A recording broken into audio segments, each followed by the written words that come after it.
Hello dear learners. तो आज हम क्लास 10th ट्रायंगल चैप्टर का सबसे इम्पॉर्टेंट थ्योरम प्रमेय 6.1 आधारभूत समानुपातिकता प्रमेय, जिसे हम थेल्स प्रमेय के नाम से भी जानते हैं, को सिद्ध करना सीखेंगे। इसे इंग्लिश में बेसिक प्रोपोर्शनैलिटी थ्योरम यानी बीपीटी थ्योरम भी कहा जाता है। बीपीटी थ्योरम क्या कहता है कि यदि किसी त्रिभुज की एक भुजा के समांतर एक रेखा खींची जाती है, मान लीजिए ये ए बी सी एक आपकी त्रिभुज है जिसके समांतर एक रेखा खींची गई डी ई, जो अन्य दो भुजाओं को दो अलग अलग बिंदु पर काटे। तो इस पिक्चर में आपको क्या दिख रहा है, कौन से दो बिंदु है जिस पर वो काट रही है, डी और ई। तो वह रेखा उन दो भुजाओं यानी ए बी और ए सी को समान अनुपात में विभाजित करेगी, यानी ए डी बटा डी बी ए ई बटा ई सी के बराबर होगा। तो यही आपको यहाँ पर सिद्ध करना है। तो सबसे पहले आप एग्जाम में क्या लिखेंगे, कोई भी थ्योरम को सिद्ध करने से पहले आपको लिखना है दिया है। क्या दिया गया है आपको, एक ट्रायंगल एबीसी जिसमें डीई समांतर है बीसी के। त्रिभुज एबीसी में डीई समांतर है बीसी के। आपको सिद्ध क्या करना है कि जो डीई रेखा है वो एबी रेखा और एसी रेखा को समान अनुपात में विभाजित कर रही है, यानी एडी बटा डीबी बराबर है ए ई बटा ई सी के। ये आपको सिद्ध करना है। तो इसके लिए हमें रचना करनी होगी। रचना क्या करनी है, बी को ई से मिलाना है और सी को डी से मिलाना है। तो हम लिखेंगे बी ई और डी सी को मिलाया तथा ए बी रेखा पर ई एम लंब खींचा और AC रेखा पर DN लंब खींचा। तो यहीं पर हमने वही लिखा है, EM लंब AB पर है और DN लंब AC पर हमने खींचा। तो ये हमने कंस्ट्रक्शन की है, तो ये भी लिखना है। उपपत्ति में क्या लिखेंगे, आपको देखिए अब कौन से ट्रायंगल लेने हैं ये कैसे समझ आएगा। हमें सिद्ध क्या करना है, AD बटा DB। तो इसमें AD किस ट्रायंगल में आ रहा है, देखिए एडी किस ट्रायंगल में आ रहा है, इस वाले में ए डी ई। ठीक है, तो हम लेंगे area of triangle A D E, यानी कि त्रिभुज ए डी ई का क्षेत्रफल। तो आप लोग हिंदी वाले बच्चे भी एरिया शॉर्ट में लिख सकते हैं, क्षेत्रफल लिखने की जरूरत नहीं है, सीधा हम ऐसे लिख सकते हैं एरिया ऑफ त्रिभुज ए डी ई। और अगला हमारा नीचे क्या है, डी बी। तो DB किस ट्रायंगल में आ रहा है, DBE में। तो एरिया ऑफ ट्रायंगल DBE। ठीक है, और हम जानते हैं कि एरिया ऑफ ट्रायंगल क्या होता है, यानी त्रिभुज का क्षेत्रफल क्या होता है। अगर किसी बच्चे को नहीं पता है कि त्रिभुज का क्षेत्रफल क्या होता है तो याद कर लीजिए, half base into height. Base यानी कि आधार और हाइट यानी कि ऊंचाई। तो इसको आप इंग्लिश में ही याद कर सकते हैं, जरूरी नहीं है कि आपको हिंदी में ही याद करना है। हिंदी में भी रखिए और इंग्लिश में भी रखिए। हाफ गुने में आधार गुना में ऊंचाई, यानी कि हाफ बेस इनटू हाइट, ये होता है एरिया ऑफ ट्रायंगल। तो यहाँ पर हमने वही लिखा है, half into base into height. अब ट्रायंगल ADE में, त्रिभुज ADE में आपका बेस क्या है, AD। बेस क्या है, AD, और ऊंचाई क्या है, EM। ऊंचाई क्या है, EM। तो वही हम लिखेंगे हाफ इनटू में AD इनटू में EM।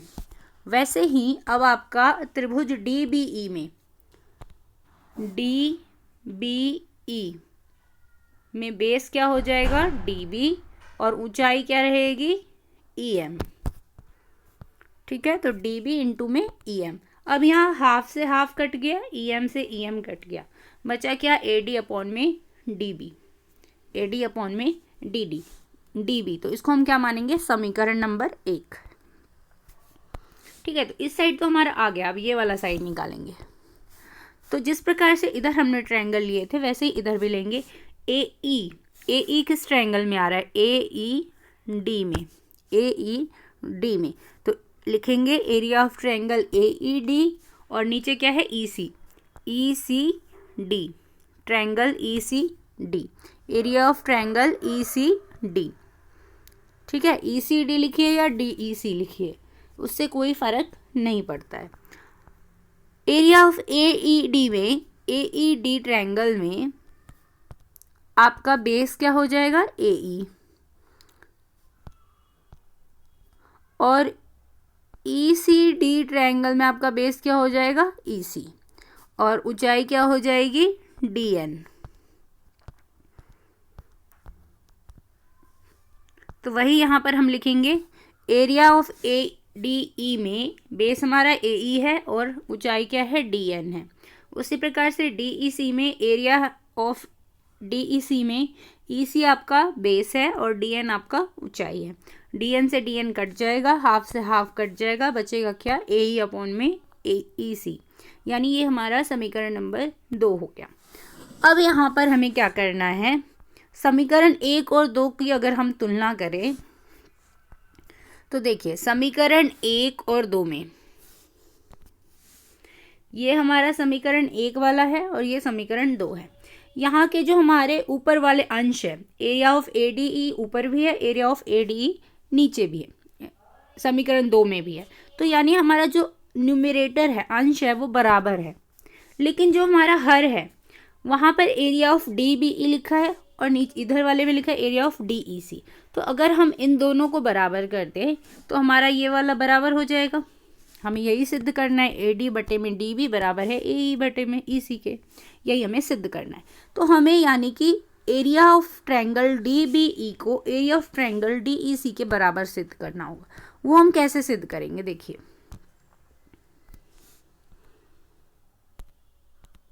जो हमारा एरिया ऑफ ट्रायंगल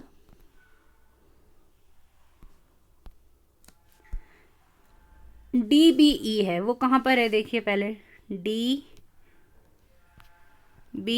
यानी DE यहाँ पर है, ठीक है। और दूसरा हमारा ट्रायंगल कौन सा है,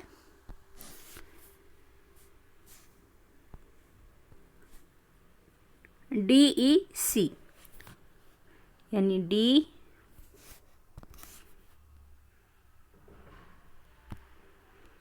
DEC, यानी जो हमारा बेस है दोनों ट्रायंगल का वो क्या है, हमारा DE हमारा दोनों ट्रायंगल का बेस है और ये एक समांतर रेखा भी है। तो इसलिए हम कह सकते हैं कि ट्रायंगल DBE का एरिया ट्रायंगल DEC के इक्वल होगा, क्योंकि एक ही आधार से तथा एक ही समांतर रेखा के बीच स्थित त्रिभुजों का क्षेत्रफल बराबर होता है। यह आपने क्लास 9th में पढ़ा था, ठीक है। तो हमने इसको बराबर सिद्ध कर दिया कि ट्रायंगल DBE का क्षेत्रफल ट्रायंगल DEC के बराबर है। इसलिए हम ये कह सकते हैं कि AD बटे में DB बराबर है AE बटे में EC के, और ये हमारा सत्यापित हो जाता है। आई होप आपको समझ आया होगा, इसको अच्छे से कर लीजिएगा, ये एग्ज़ाम में बार बार आता है। तो मिलते हैं एक नए सेशन में, तब तक के लिए थैंक्स फॉर वॉचिंग।